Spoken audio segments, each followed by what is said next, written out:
বন্ধুরা, প্রিয় দর্শকরা, সবাইকে নমস্কার। জয় যিশু। বন্ধুরা, এই বর্তমানে এখন দেখছি ঋষি মনীষী মহাপুরুষদের কোনো সম্মান নেই। তা সংগ্রামীদেরও পর্যন্ত অপমান করা হয়। আর সেটা কোথায় হয়? সেটা আমাদের পশ্চিমবঙ্গে হয়, এই ওয়েস্ট বেঙ্গলে হয়। কেন এই ওয়েস্ট বেঙ্গলে যে সমস্ত ক্রাইম, অন্যায়, অনাচার, দুর্নীতি চলছে, আর বিশেষ করে এই দুর্নীতিবাজ নেতামন্ত্রীদের দ্বারাই কিন্তু ঋষিমুনিরা অপমানিত হচ্ছে। গতকাল স্বামী বিবেকানন্দের 164তম জন্ম জয়ন্তী ছিল।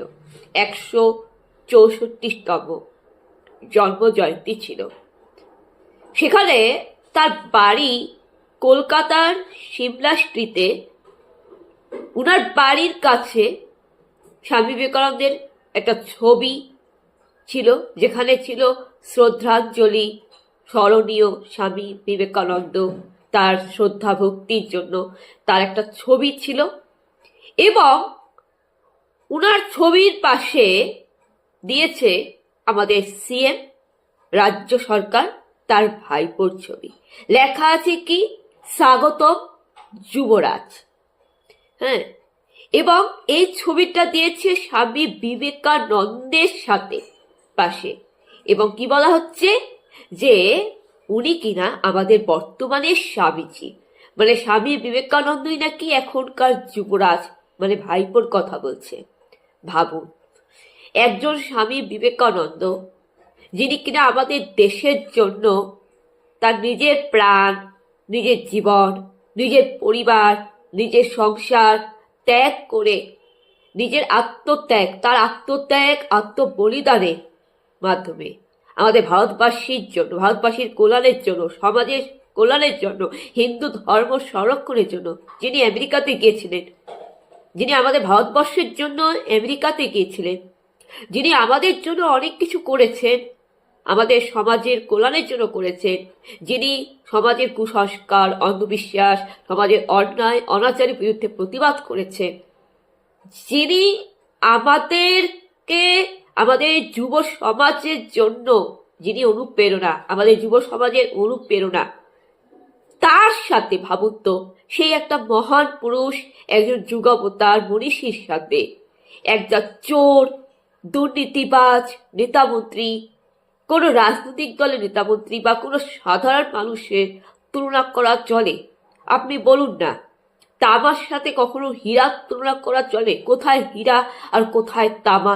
আপনি ভাবুন তো, ভাবুন তো, এটা কি শিক্ষিত মানুষের লজ্জা নয়? এটা কি ভারতবাসীর লজ্জা নয় যে স্বামী বিবেকানন্দ, যার পায়ের নখের যোগ্য পর্যন্ত আপনি আমি হতে পারবো না, সেখানে কিনা বলা হচ্ছে যে স্বাগতম যুবরাজ, যুবরাজ স্বামীজি।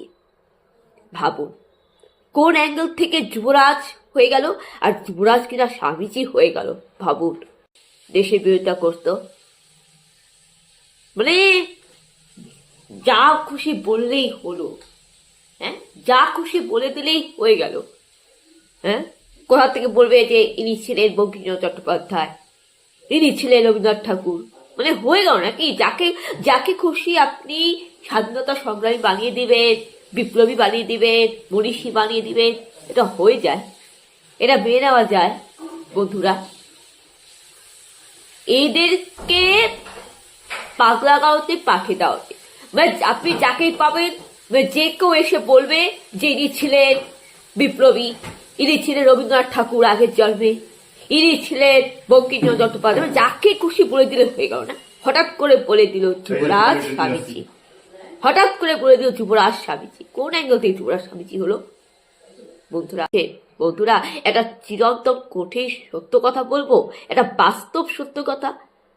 স্বামীজি যখন ছিলেন, ব্রিটিশ আমলের কথা বলছি, যে সময় ভারতটা স্বাধীন হয়নি, ওই সময় যখন স্বামীজি ছিলেন, স্বামীজি কিন্তু কখনোই দুর্নীতি করেননি।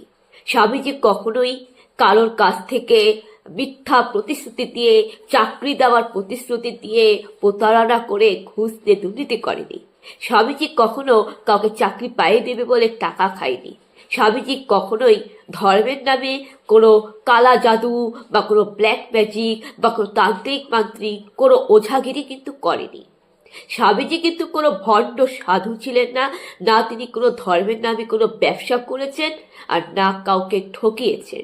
স্বামীজি না কোনো অন্ধবিশ্বাস করতেন, না কোনো কুসংস্কার করতেন। স্বামীজি বিজ্ঞানকে মানতেন। স্বামীজির একটা স্বপ্ন ছিল যে ভারতবর্ষকে নবজাগরণ করব, ভারতবর্ষকে নতুন পথ তিনি দেখাবো, শিক্ষার আলো দেখাতে চেয়েছিলেন।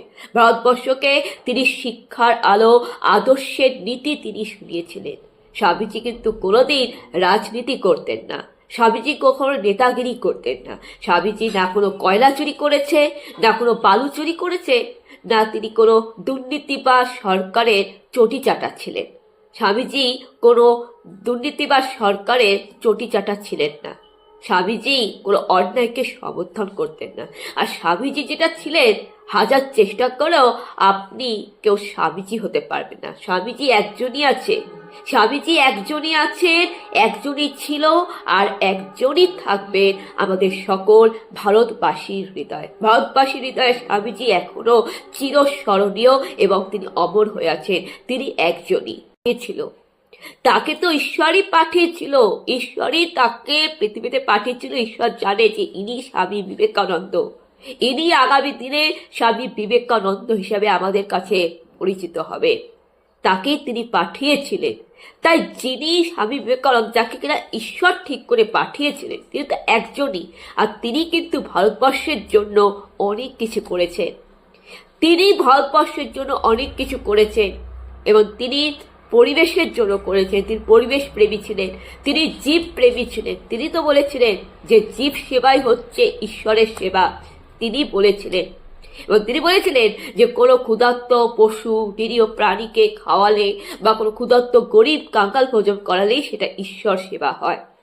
তো এই মানুষটা যে কিনা আমাদের ভারতবর্ষের জন্য তিনি আমেরিকাতে গিয়েছিলেন, সেই মানুষটাকে আজকে দেখছি কিনা এই কলিযুগে, এই 2026 সালে বর্তমানে কি হচ্ছে, তার কোনো সম্মান নেই, উনাকে অপমান করা হচ্ছে। সাধ্যমতো আপনার সাধ্যমতো আপনি সেই স্বামীজির প্রতি শ্রদ্ধা ভক্তি রেখে আপনি প্রতিবাদ করুন। বন্ধুরা, এটাই বলার ছিল। তো গতকাল স্বামী বিবেকানন্দের 164তম জন্ম জয়ন্তী ছিল। তো ওনার প্রতি স্বামী বিবেকানন্দের প্রতি আমার শতকোটি প্রণাম এবং শ্রদ্ধা রইল। তো আমি এটাই বললাম বন্ধুরা, যে এরকম ধরনের ভিডিও যারা ঋষি মনীষীদের অপমান করে, সেটা কখনোই কাম্য নয়, সে যতই বড় নেতামন্ত্রী হন না কেন। বন্ধুরা, আমার এটাই বলার ছিল। বন্ধুরা, আর একটা কথা বলবো, যাকে স্বামী বিবেকানন্দ বলা হচ্ছে, সে স্বামীজির পায়ের নখের যোগ্য নয়। এটা একদম কঠিন বাস্তব কথা বললাম। বন্ধুরা, আপনারা ভালো থাকবেন, সুস্থ থাকবেন। আপনাদের সবাইকে নমস্কার। জয় যিশু।